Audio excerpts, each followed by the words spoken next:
அறிவாலயம் என்பது ஒரு தொண்டர்களால் உருவான கட்டிடம். தொண்டர்களுடைய தேவையால் அவர்கள் கொடுத்த நிதி, அவர்களுக்கு உணர்வு உணர்ச்சிகள் அடைந்த அண்ணா அறிவாலயம்.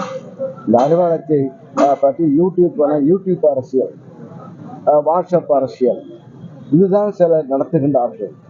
நாங்கள் உண்மையாக நேரடியாக களத்தில் இருக்கின்றவர்கள், களத்தில் போராடுகின்றவர்கள். எதையும் இந்த மக்களுக்காக நாள்தோறும் போராட்டத்தில் இவர் காவல்துறையில பணியாற்றி கர்நாடகத்தையும் தமிழ்நாட்டு கூட வேலை செய்யல. நம்முடைய தமிழ்நாட்டு கூட வேலை செய்யல. இப்போ நம்முடைய எஸ்பி தமிழ்நாட்டில் வேலை செய்யறாரு. இப்போ கலெக்டர் ஆனால் அண்ணாமலை கர்நாடகத்தில் வேலை செஞ்சு அங்கே நமக்கு தமிழனுக்கு எதிர்ப்பாக அங்கே நடவடிக்கை எடுத்தவர். ஆக தமிழ்நாட்டை அவர் கல்லை எடுப்பது என்பது சாதாரணம் அல்ல.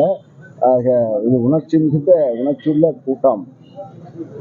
ஆக எப்படி பெரியாரை பற்றி இகழ்வாக பேசின சீமானுக்கு டெபாசிட் இறக்க வைத்த கூட்டம் தமிழர்கள் கூட்டம் இது கோட்டையாக அவருக்கு ஒரு சொல்லும் இது கோட்டையாக மாறும் என்பதை நான் தெரிவிக்கிறேன்.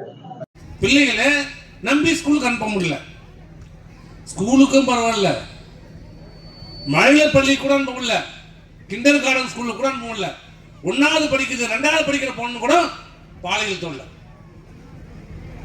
இன்னைக்கு இந்த ஆட்சியில் டெய்லி பேப்பரும் டிவியும் திறந்தா எது வருதோ இல்லையோ அங்க பெண் கற்பழிப்புனா ஒருத்தவர் இல்லை, 4 பேர் சேர்ந்து கற்பழிப்பு, 5 பேர் சேர்ந்து கற்பழிப்பு, 1 வயசு குழந்தை கற்பழிப்பு, 4 வயசு குழந்தை கற்பழிப்பு, 35 பெண் கற்பழிப்பு, வீடுக்குள்ள பூந்து கற்பழிப்பு, 80 வயசு மூதாட்டியும் கற்பழிப்பு. யாருமே இந்த ஆட்சியில் விட்டு வைக்கல. யாருக்கு இந்த பாதுகாப்பு இல்லை. கேட்டா என்ன எல்லாம் அப்பான்னு நினைக்கிறாங்க. யாரடா அப்பான்னு சொல்லுவாங்க? மானங்கட்டத்தனமா இருக்குது. பிறந்த குழந்தை பெண் குழந்தையா இருந்தா பிறந்த குழந்தையிலிருந்து மூதாட்டி வரைக்கும் எல்லாருமே அம்மான்னு சொல்லுவோம். இது கலாச்சாரம். யாரை பார்த்தாலும் தெரிஞ்சவங்க தெரியாதவங்களா இருந்தா என்னம்மா பண்ணீங்களாம்மா சாப்பிட்டீங்களா எல்லாருமே கேட்போம். அம்மான்ற வார்த்தை எல்லாரையும் கேட்போம். தாய்மார்கள் எல்லாருமே கட்டின மனைவி தேவை. இன்னும் கேட்டா சில பேர் மனைவி கூட அம்மான்னு தான் கூப்பிடுவோம், அம்மான்னு தான் கூப்பிடுவோம். அதை பார்த்து எதையோ ஒன்று பூசிச்சேன், அதை மாதிரி என்ன அப்பான்னு கூப்பிடுறாங்க. அப்புறம் ஏதாவது சொன்னா யாரா நீ அப்பாவா? யாருக்கு யாரா அப்பா? ஈரமான சூடு சொல்றேன்ல அப்பான்னு கூப்பிடுறாங்க. இன்னைக்கு எல்லாம் அம்மா பார்த்தா எல்லாம் அம்மான்னு கூப்பிடுறதாங்க, ஒரு அப்பான்னு கூப்பிடுறாங்க. அது நீ சொல்லக்கூடாது.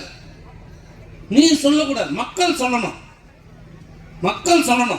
அப்ப கூட அப்பான்னு எந்த உதவியும் சொல்ல மாட்டான்.